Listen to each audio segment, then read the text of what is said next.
Original post, the 5th of January, 2024. Title: My wife cheated and is now pregnant. Long story short, my 34 male wife Anna, 33 female, cheated on me. I don't know why. She says she doesn't know why either. Anytime I ask anything, it's just a river of tears. She says sorry and begs me to forgive her and forget it, but I can't. But leaving hasn't been easy either. We have 2 boys together. She's my high school sweetheart. Our families are longtime friends and are still tight with each other.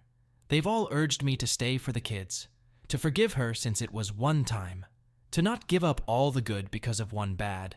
But the worst part is, she's pregnant. I found out about the pregnancy from my mother, as I had her blocked and wasn't living in the same house anymore. I demanded a paternity test. She readily agreed and swore she'd get rid of the child if it's not mine. She's had nothing but curse words for her affair partner. But then, all she's done since getting caught, didn't confess, is curse the guy and herself and cry. She's threatened to end herself. All she does is hug the boys and cry. I'm waiting on the results. I'll divorce her anyway, but she says the baby is for sure mine, that she slept with him once, whereas we'd been intimate pretty much every night the duration of her affair. It lasted 2 months, I think. They met, talked, and slept only once, if I'm to believe her. I don't know why, but the idea of the child being mine disgusts me. It feels like she couldn't commit to anything, not to me, nor the other guy. Why was she cheating if I was satisfying her? How is it that she wanted to talk about her feelings with some random man but not me? How was she sharing her deepest thoughts and feelings with this guy and being with me at once? How does that even work? I've always thought cheating was because you weren't being fulfilled by your partner at home. I've read all these stories of wives leaving their kids, denying affections to their husbands, making jokes at the husband's expense, ruining the men financially, etc. She's done nothing of that sort. She's still the best mother I could have hoped for my sons. They love her more than they love me, I know. She was still the same loving and giving woman I fell for while she was being with the other guy. I saw her texts, the ones she hadn't deleted, and every other text is, "I love my husband." I don't understand. I can't make heads or tails of this situation. If I did give her a baby, am I expected to forget and move back in? What if I can't do that? It's easy hating the child now because that might be her APs. But what if it's mine and I still hate it? I genuinely don't know how to be without her. Our entire lives are interwoven. Some days I want to go back to the blissful ignorance I was living in. The DNA report takes a week, I believe. It's been 3 days. My sister, she visits Anna regularly. I'm angry about that too because she's only visited me twice. Says my wife just looks at our wedding photos and cries. We have a whole junkyard collection worth of pictures and memories. She begged me to go see her once. I am clueless of how to proceed. It would have been so much easier if she had been a horrible woman for those 2 months that I could begin to look back and hate. But I can't. Life had been as normal and sweet as ever. I don't even have a bad memory of her I can use to hate her. Our last big fight before this, I can't even remember. I'm going to see her and my boys tomorrow. I think I'll ask for DNA tests on them too. I know they're mine, but you never know. Maybe I'll do it just to hurt her. Maybe I'll find something and I'll just hurt myself more. But that feels so unfair to the boys. Just how do I make sense of this? Edit 1. I called her. She was crying again, but agreed to meet with me. I told her I was going with divorce one way or another. But whether we can ever reconcile a few years later or not fully depends on her honesty. She was crying, and her voice sounded rough. But after a while, she said she will tell me everything. So she does know why she did it? But for some reason, she asked me to bring my sister along. My sister hasn't said anything either. I'm only praying my sister doesn't turn out to be an accomplice or something. She didn't beg for forgiveness or say, "Think about our kids," after I told her how manipulative she's sounding. She seemed genuinely shocked to realize how she was holding me hostage with her threats. Does that mean something deeper? Are they actions of someone who has remorse? Edit 2.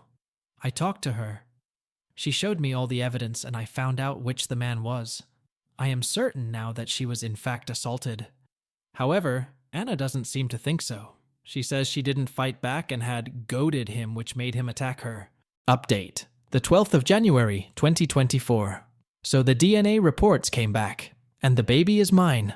I wasn't even surprised at this point. The day we sat down and talked, she told me she had returned home to immediately take her birth control pill. So she was certain the baby would be mine, and she once again said, if by any chance it was the other guy's, she would abort the baby. That she had no plans or desire to have kids with anyone except me. I won't lie. Her words were a good comfort to me. I could tell she was telling the truth. I've been reading too many Reddit stories of men finding out their wives were all too willing to have some random man's child. I cannot lie. Even the idea of that made me sick. I asked her if she'd keep this baby even if I filed for divorce. She said yes. So, that's where we're at in terms of the baby. As for the other guy, not disclosing too many details, it was a relative of hers, an older cousin who had been harassing her for a long time, literally since before we even met.